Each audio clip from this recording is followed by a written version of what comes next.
Listo. Entonces, hemos hecho un recorrido general en términos de cómo se aborda la enseñanza de la lengua materna, el castellano, en aspectos como los que nos interesa en el curso. El curso tiene unos objetivos de reconocimiento de las partes fundamentales para un docente de lengua materna, castellano, pues en el caso del castellano, que sabemos que corresponde pues a una lengua que fue impuesta, pues, no es una lengua que realmente haya sido mm, designada por nosotros, sino que fue impuesta por si hiciéramos una lectura crítica, lo que tiene que ver con la religión y la política, ¿no? O sea, realmente nosotros hablamos castellano, pues porque hace parte de lo que fue el encuentro de culturas, porque fue un encuentro pues bastante fuerte en ese sentido de la imposición de una lengua. Entonces un docente también de castellano también tiene que mirar esos aspectos, ¿no? O sea, analizar hasta qué punto pues nosotros podemos también mirar nuestras lenguas indígenas, o sea, quiénes somos y cómo la identidad aparece a partir del reconocimiento de la lengua. Digamos que son puntos que hay que revisar. Vimos que de acuerdo a la teoría del aprendizaje, las teorías de aprendizaje, digamos las que revisamos en términos de última versión, o sea, los que tienen que ver con los cambios significativos en la enseñanza, tenían una concepción específica sobre qué era lenguaje, ¿sí? Entonces, eso lo abordamos allí y para también mirar cómo esos paradigmas pues han ido cambiando y los identificamos a través de los documentos oficiales. Documentos oficiales que son los lineamientos curriculares, los estándares, los DBA, que muestran pues toda una concepción. Sabemos y lo hemos observado que en el aula, en algunos casos, pues no se lleva a cabo toda la información que estos documentos tienen, ¿no? Los objetivos fundamentales. Entonces, digamos que esa fue la mirada que queríamos realizar de realmente si en esa experiencia ocurrió un reconocimiento de los lineamientos de los estándares o qué ocurrió en esa aula de lengua materna o más bien de castellano, qué ocurrió allí, ¿no? ¿Sí?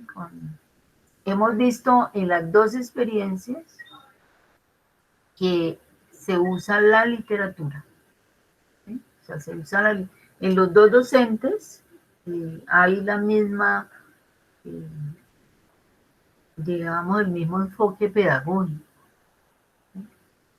hacia el uso de la literatura como principal elemento para trabajar pues una propuesta.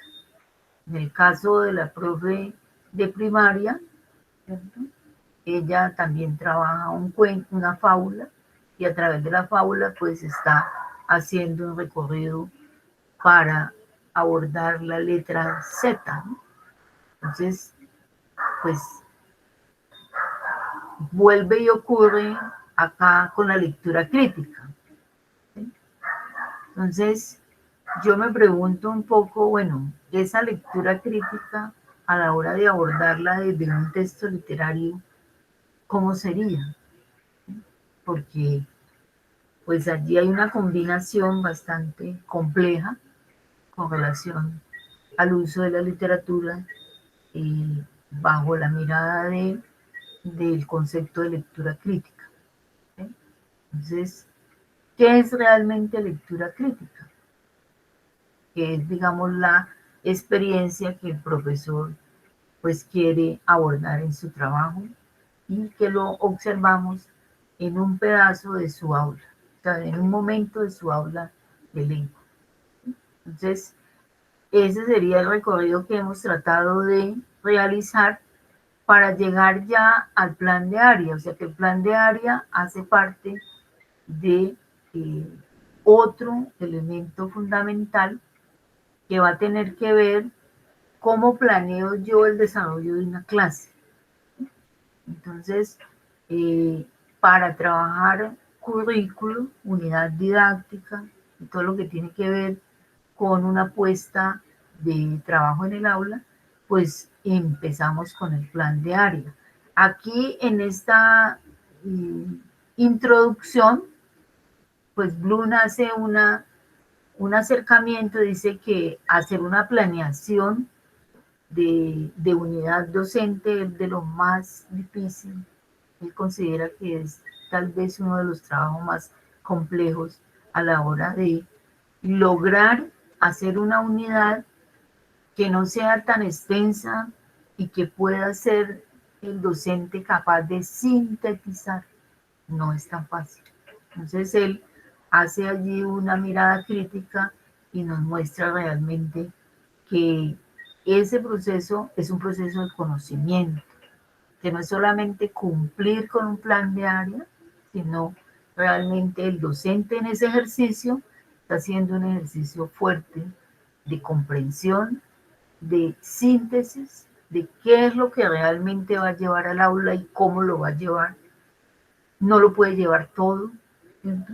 De qué manera selecciona esos contenidos y toda esa, digamos, lo que se va a convertir como en la didáctica específicamente, en el caso de lo que nosotros estamos eh, hablando. Entonces, para abordar esa unidad didáctica o ese plan de área, digamos, eh, tenemos que pensar en la didáctica de la enseñanza de la lengua materna, o sea, qué ha pasado con ello y cuáles han sido los cambios significativos que han ocurrido para que el aula de lengua castellana debería haber cambiado, aunque algunas veces sabemos en la realidad que no ha cambiado.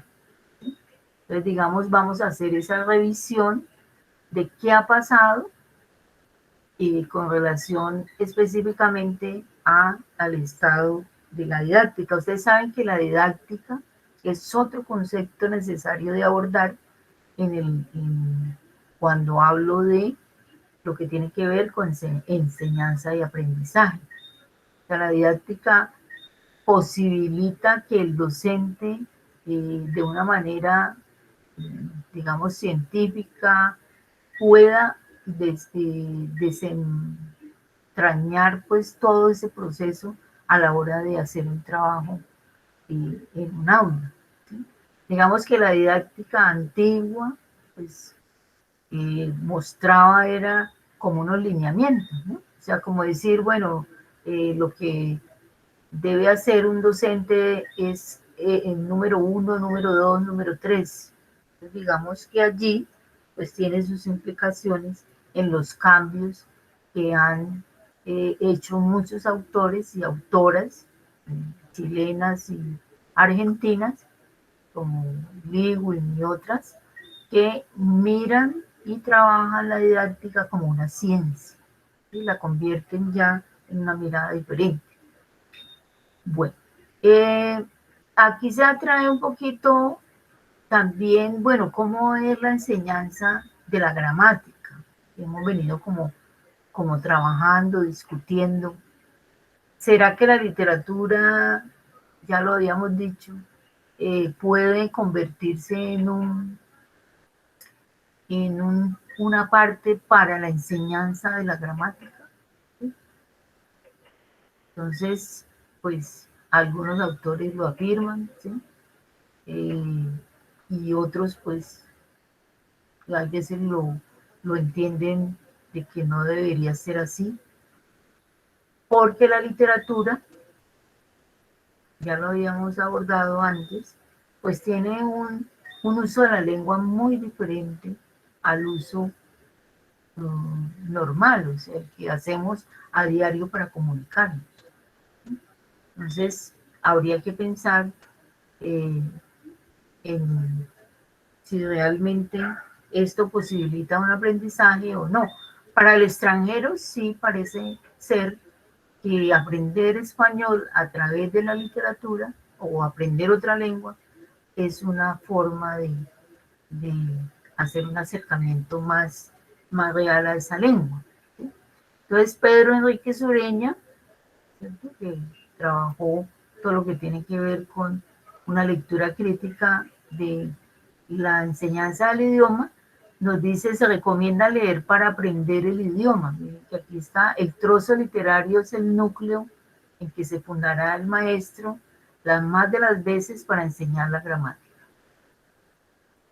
Poca gramática, la estrictamente necesaria y aplicable en nuestra preferencia, pero que esa poca gramática se aprenda bien, porque es lo menos que se puede saber y es lo más útil.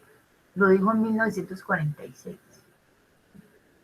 La composición tiene un fin, que el niño llegue a decir algo en las composiciones. La ortografía se enseña bajo la forma de ejercicios. Se usa la poesía para ejercicios de recitación. Los alumnos la explicarán en prosa, de viva voz, como ejercicio de composición oral. Entonces, pues estamos haciendo una mirada más bien tradicional, ¿no?, de la enseñanza. Que de pronto aquí, al revisar los lineamientos y los estándares, nos vamos a dar cuenta que hay una distancia. ¿Sí? Entonces, cuando yo trabajo un programa en cualquier área del conocimiento, siempre me tengo que hacer estas tres preguntas como docente. ¿Cuándo es que voy a enseñar? ¿Qué voy a enseñar? ¿Cuánto? ¿Y cómo? Entonces, digamos que son partes fundamentales del diseño de un programa a la hora de yo tener que abordarlo. En el caso de que nos toque hacer propuestas de programas específicos, ¿sí?, que algunas veces, pues en algunas instituciones ya están hechos y que nos ponen es aplicarlo como instrucción, y en otros lugares me ha tocado instituciones donde nosotros mismos construíamos nuestros propios programas, pero son orientaciones constructivistas diferentes y más avanzadas desde el aprendizaje significativo. Eso sería como... uno se puede hacer unas preguntas. ¿Para qué es que es esa pedagogía y esa didáctica a la hora de hacer un ejercicio de programación? ¿Te permite hacer una recontextualización sobre la enseñanza de la lengua o estamos todavía en la mirada tradicional que ya lo hemos visto? ¿Cómo es que los estudiantes significan? ¿Para qué usamos el lenguaje?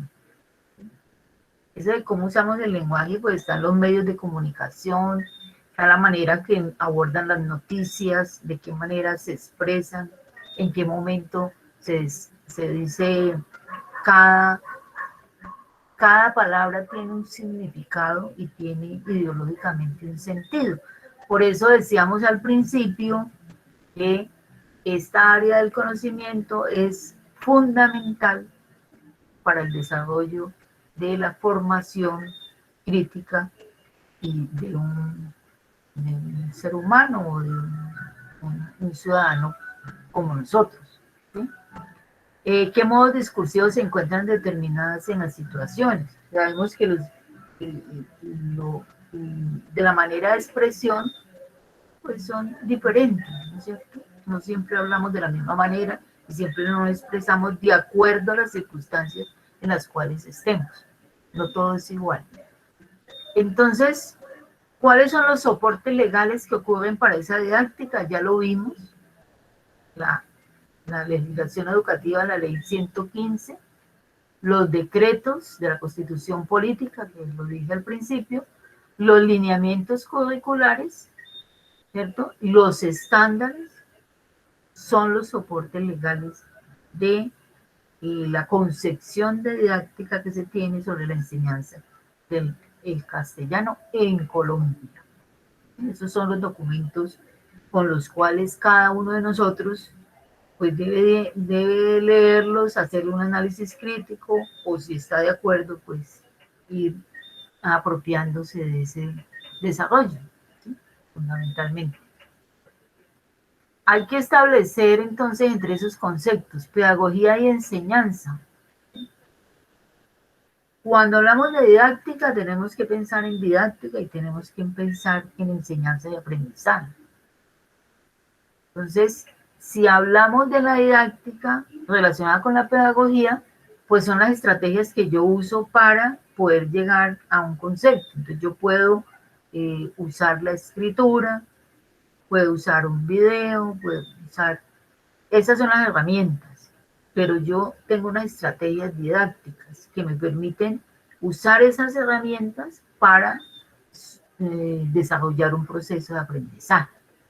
Entonces, digamos que esas son, permiten que se hagan unos productos, pues, puede ser, digamos, escritura argumentativa, eh, todo lo que tiene que ver con la manera de desarrollar el lenguaje en una propuesta real de documento, ya que no sea de manera memorística, sino que el lenguaje que estamos trabajando pueda ser producido por los estudiantes en unos documentos específicos, que no son para el maestro, sino que son para la producción como comunidad.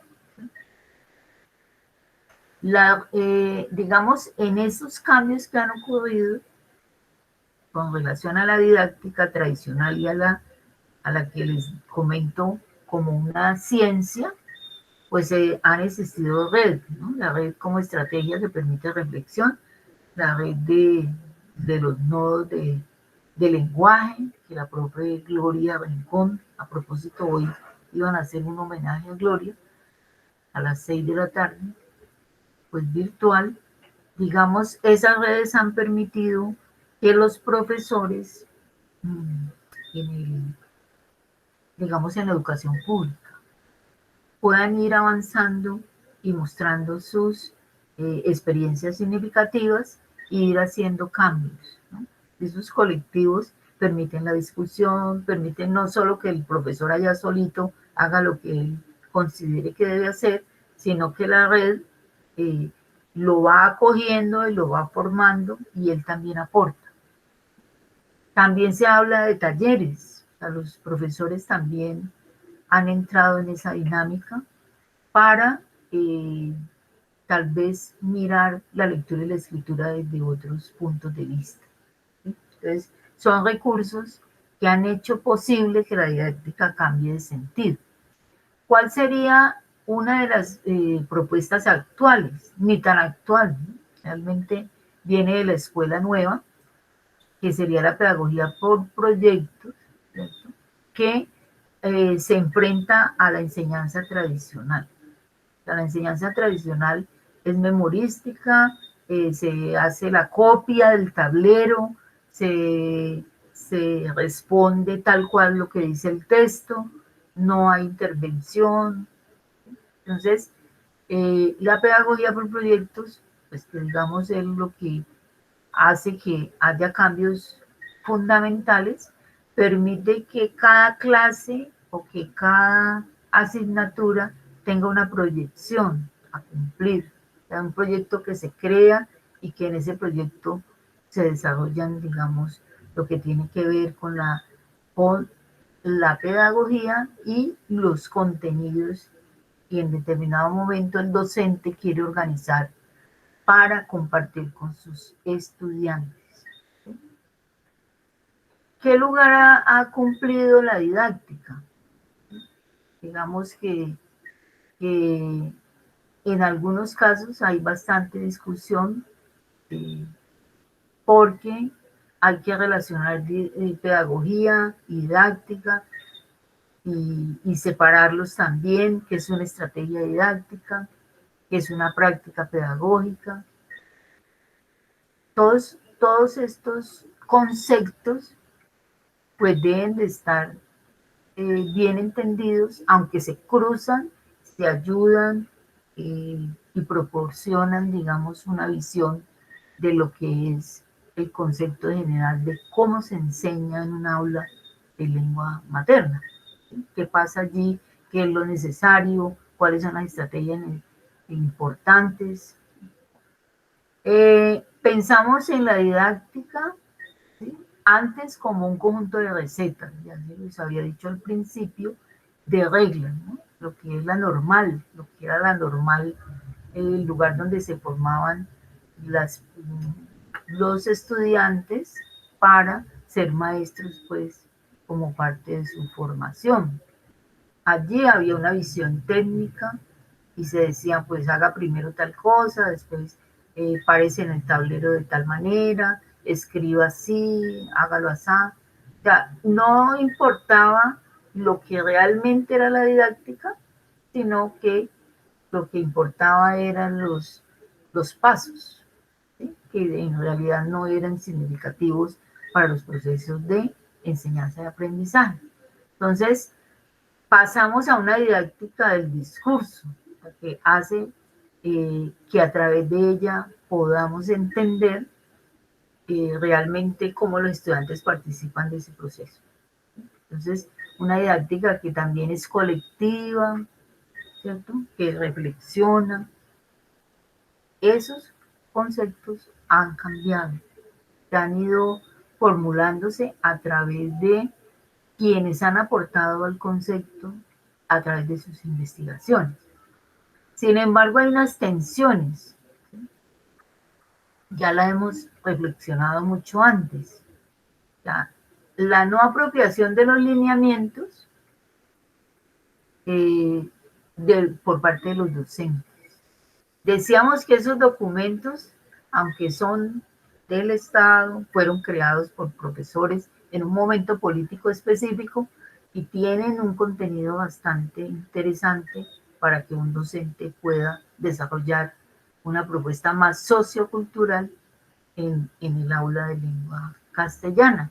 Sin embargo, los docentes no la conocen, o sea, no se apropian de ella.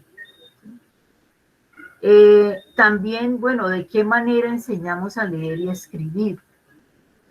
Ya hemos dicho también sobre ello, convivencias propias de las aulas de lengua materna de castellano, donde el docente todavía fragmenta el discurso y enseña a leer palabra por palabra. O sea, fragmenta el discurso y eso tiene sus implicaciones fuertes en el desarrollo de lo que es el proceso de aprendizaje. Entonces, digamos que esas son tensiones que siguen siendo válidas en este momento. Eso tiene que ver también con la concepción que se tiene sobre el lenguaje y sobre lectura y escritura. Cómo él lleva al aula un paradigma y cómo entre la manera que él piensa que se debe enseñar a leer y a escribir, pues hay toda una visión de qué es para él qué significa el lenguaje. Entonces, ahí se genera pues unas circunstancias que todavía pues se dice, no, es que los estudiantes no aprenden, los estudiantes no leen, los estudiantes no... Bueno, todo eso es... Para agregar a lo de que es didáctica, tenemos que pensar también en los modelos de enseñanza, ¿sí? A los que se han venido trabajando, tienen que ver con la lingüística del texto, cómo se evalúa para desarrollar un aprendizaje, o se evalúa para repetir, o se evalúa para censurar. O sea, el concepto de evaluación es fundamental en cualquier área del conocimiento.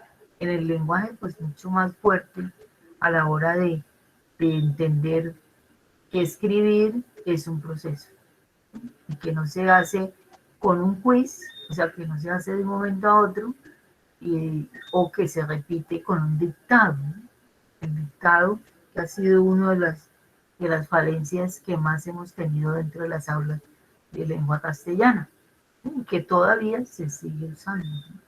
Es, digamos, el descuido de la enseñanza de la comunicación oral también ha sido un, un punto que hay que trabajar, y pues ahora con la virtualidad mucho peor, porque pues poco se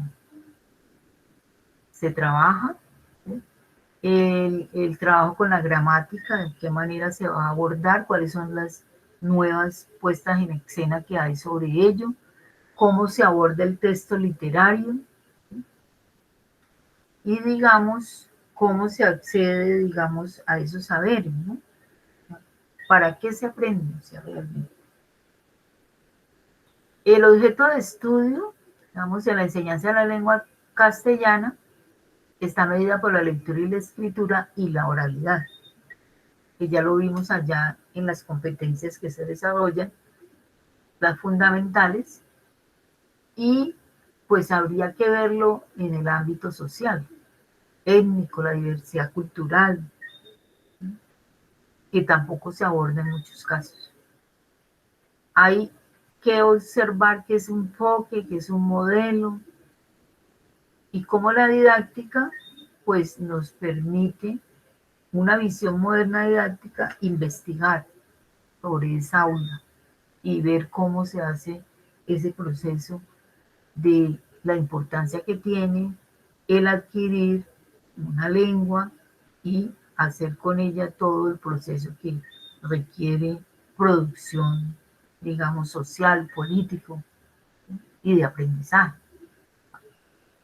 Se ha investigado bastante en lo que tiene que ver con la didáctica, ¿sí? Hay algunas lecturas que uno podría abordar y mirar cómo eh, esa didáctica ya se mete en otros campos, como lo ético, lo político, diferente a la tradicional, que era simplemente unas reglas a seguir, ¿sí?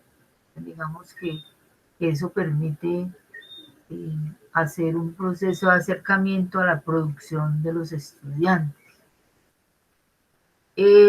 Existen puntos estratégicos en esa didáctica, o sea, que requiere que los maestros investiguen, investiguen y puedan hacer una transformación, digamos, un cambio significativo. Y que esos contenidos, pues lo que se necesita es que potencien la producción de discursiva, ¿no?, de los estudiantes. Creo que el lenguaje tiene, que la enseñanza del lenguaje tiene una función bastante vital, como lo veíamos en el libro que estuvimos revisando en su introducción, ¿no? Los mismos autores hacen referencia a ello, dicen que nunca más antes, o sea, que en este momento, nunca como ahora se había visto que el lenguaje fuese un factor decisivo en el desarrollo educativo, y después lo agregan a lo político. Entonces, digamos que esa es como lo que tendríamos que mirar cuando pensamos en la, en la parte de la didáctica, que tiene que ver con la constitución del currículo, lo que tiene que ver con aspectos como yo los trabajo aquí en este Mentefacto, ¿cierto? Entonces, tenemos aquí, está la unidad didáctica, pero esa unidad didáctica de la cual estamos hablando, pues hace parte del currículo y permite que organicemos los contenidos. Aquí miren, estarían los estándares, los logros, ¿cierto? Y de allí, de todos estos puntos, todos están reunidos para terminar en el plan de clase. Entonces, un plan de clase pues tiene una unidad, un núcleo, un tema y unos componentes, ¿sí? Entonces, ¿cómo organizo lo que voy a dar como contenido? ¿Cuál es la metodología? ¿Cuáles son las estrategias? ¿Cómo va a ser esa secuencia de qué voy a ver primero, qué voy a ver después? ¿Sí? ¿Qué sentido tiene, digamos, todos los contenidos? ¿Qué materiales, qué textos voy a seleccionar? Entonces, aquí todos estos puntos van a tener mucho que ver con los lineamientos, con los estándares, que digamos serían como la fundamentación. ¿Qué recursos voy a usar? ¿Cómo hago para sintetizar lo trabajado en cada una de las clases y darle una relación lógica entre las partes? ¿Y cómo voy a evaluar? ¿Sí? Entonces, por eso hablamos de que las unidades didácticas son formas de programación. Entonces, un plan de clase tiene todos estos componentes. Entonces, están relacionados y tienen que ver también con los centros de interés de los estudiantes. Pues ahí entra también la parte fundamental. Bueno, ese sería como el recorrido cuando hablamos de plan de área, y me interesa que no olviden que cuando hablamos de plan de área tenemos que referirnos al PI, al currículo, a los lineamientos, a los estándares, y todo esto va a constituirse en una unidad didáctica, y la unidad didáctica pues tiene varios puntos, ¿cierto? Y se convierte en un plan de clase. Entonces, digamos que todo lo que tiene que ver conceptos pedagógicos y didácticos están en funcionamiento en la creación de un programa específico. En el caso, pues estamos hablando de lengua castellana específicamente, pero en la mayoría de las asignaturas, pues estaríamos trabajando bajo esta estructura, la estructura que requiere allí.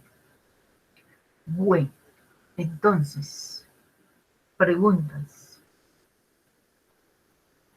O sea, lo más importante es de pronto entender que todos los pasos que hemos dado están relacionados, que aunque didácticamente los hemos separado, no quiere decir que cuando empezamos con la concepción del lenguaje, enseñanza, aprendizaje, didáctica, plan de área, unidad, todo hace parte de un todo,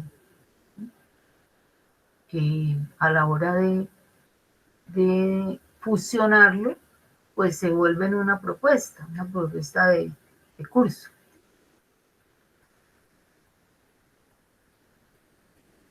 Entonces, no sé si hay alguna pregunta.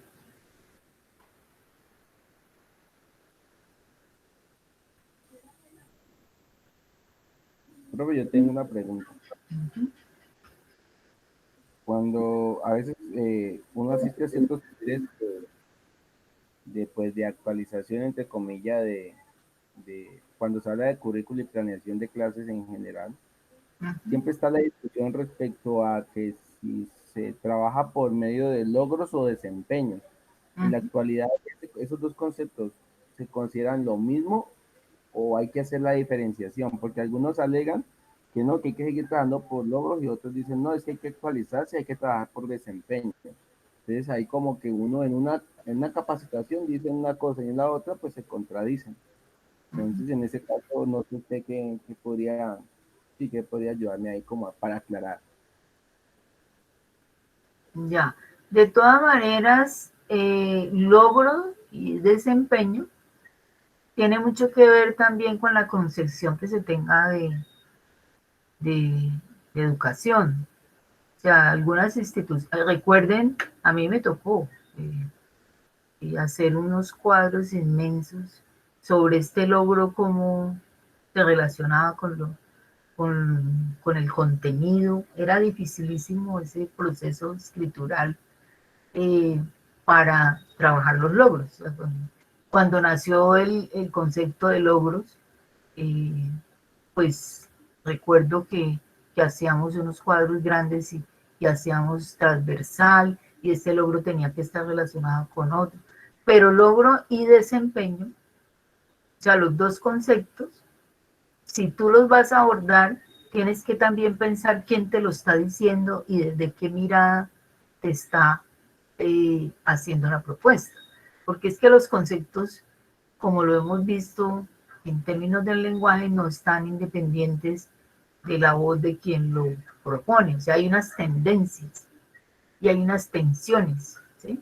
Algunos hablan de supongamos, competencias y habilidades, que también es otro dilema, ¿sí? Es otro dilema, dicen, no, que como, y comienzan a hacer el estudio de qué es una competencia y cómo en últimas eso se convirtió pues en un proceso casi mercantil, ¿no? O sea, hacen toda la historia del concepto de competencia y pues no lo ven como adecuado. Lo mismo pasa con las habilidades. ¿Qué tanto es el concepto de habilidad?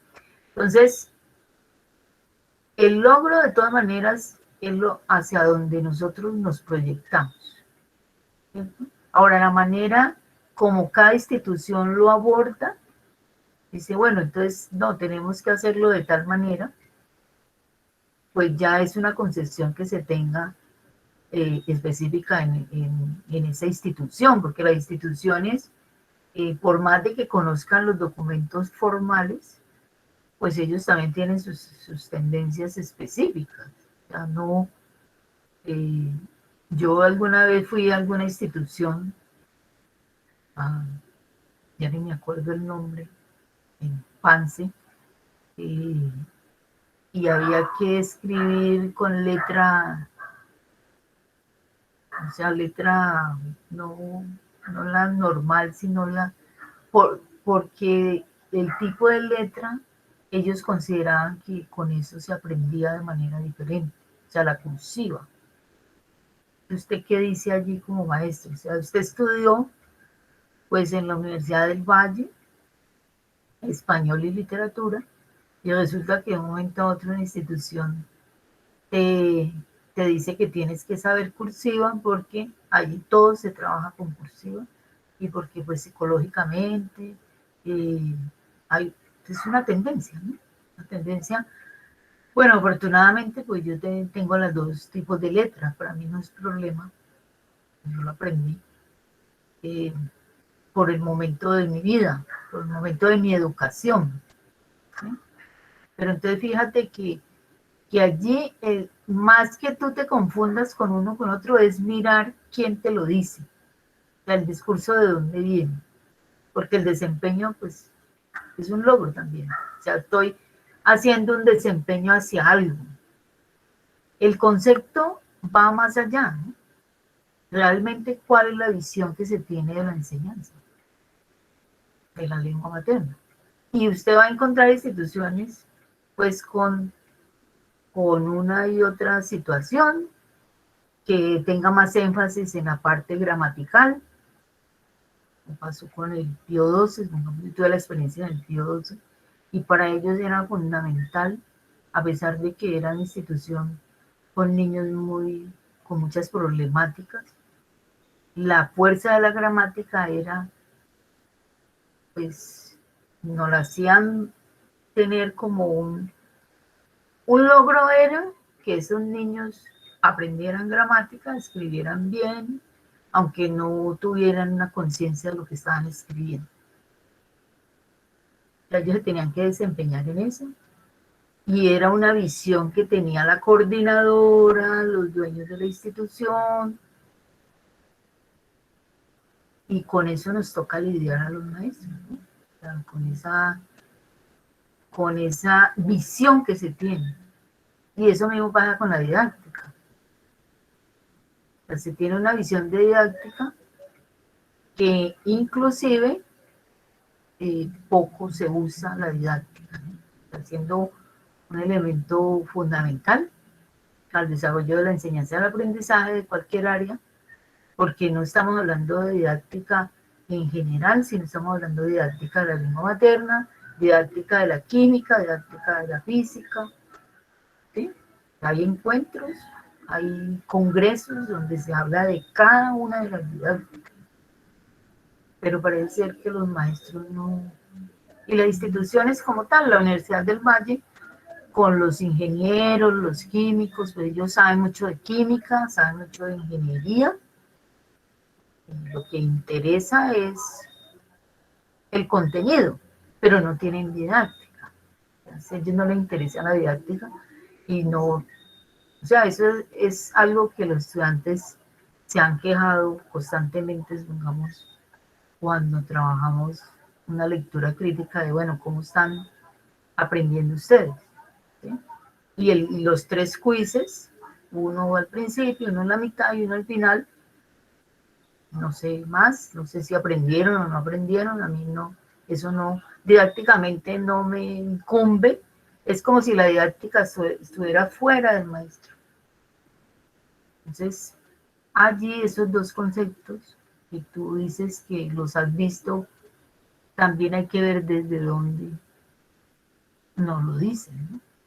Creo que sería como la mirada, ¿no? Ya, entonces, segundo que logro entender, profe, bueno, ya pasando, usted acaba de mencionar que en las eh, ingenierías, por ejemplo, se basa más en el contenido, ¿cierto? Sí. Y por lado de la didáctica. Ajá.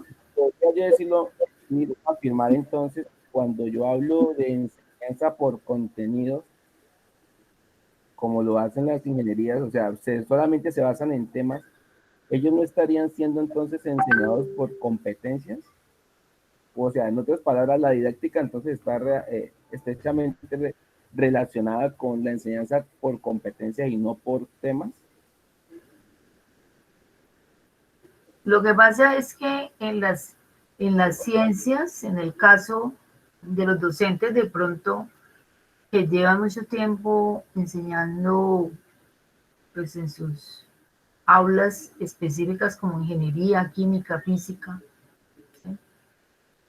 Ellos les interesa pues como dices tú, el contenido, o sea, pues, que los estudiantes aprendan ese saber, pero no les interesa cómo aprenden los estudiantes, que sería una mirada diferente y que es la que estamos discutiendo. Cómo sí hay necesidad de que haya una didáctica del proceso de cómo se aprende, porque pues con una mirada así pueden ocurrir muchas situaciones, ¿no? O sea, situaciones ya de formación también, de formación del ser humano como tal. O sea, la didáctica permite que vos entres en cuestionamiento de, bueno, ¿cuál es ese proceso para hacer el proceso de aprendizaje? En el caso de un diplomado que estuve trabajando con personas pues, con doctorado y bueno, muy avanzados en términos de conocimiento de su área, y yo trabajo con ellos lectura y escritura. Y me quedé aturdida cuando veo cómo escriben, ¿no? O sea, saben mucho de su proceso como profesionales, saben sus, digamos, conceptos, pero a la hora de ponerlo en la escritura, es una escritura que uno dice, pero wow, entonces, ¿qué pasó aquí? ¿Sí? ¿Qué pasó con esta lectura, esta escritura de una persona, de un profesional que ya está en doctorado? Entonces, yo los llevo a que ellos piensen qué ha pasado con ellos, porque se volvieron un 8 cuando tuvieron que escribir. Entonces, ¿cómo llegaron al lugar donde están? Bueno, no sé qué pasaría allí, pues habría que elucubrar. Entonces, ellos me dicen, profesora, es que la universidad X, no solamente la del Valle, no tiene una didáctica para hacer que nosotros entendamos qué es leer y escribir en la disciplina. Entonces mire dónde llevan las cosas, ¿no? Digamos que esa es la situación que ocurre. Pues el desconocimiento de la didáctica pues hace profesionales con unos contenidos, pero el desconocimiento de qué es realmente la didáctica a la hora de hacer un proceso de enseñanza-aprendizaje. Los maestros, pues, igual de viejitos que yo, hay algunos que no quieren saber nada de ese proceso. O sea, para ellos es principalmente dar sus contenidos, allá verá usted si aprende o no aprende, es problema suyo. ¿Sí? No tiene, o sea, él no se va a detener a... ¿Qué está pasando con la didáctica en la Universidad del Valle en la virtualidad? Cursos de 60, de 80. ¿Ahí hay didáctica? No hay didáctica. O sea, no hay concepto de pedagogía. O sea, con 60 estudiantes que hace un maestro y fuera de eso, en virtualidad. O sea, no sé cómo, claro que eso ahorita pues está, ya los profesores lograron como detener esa tendencia que había en la Universidad del Valle en este momento en grupos demasiado grandes que no son una propuesta didáctica adecuada ni pedagógica. Eso sería como la mirada. ¿Sí? Bueno, chicos, entonces, ¿no hay más preguntas? Hermano García, Ya, pero no, pues llama mucho más claro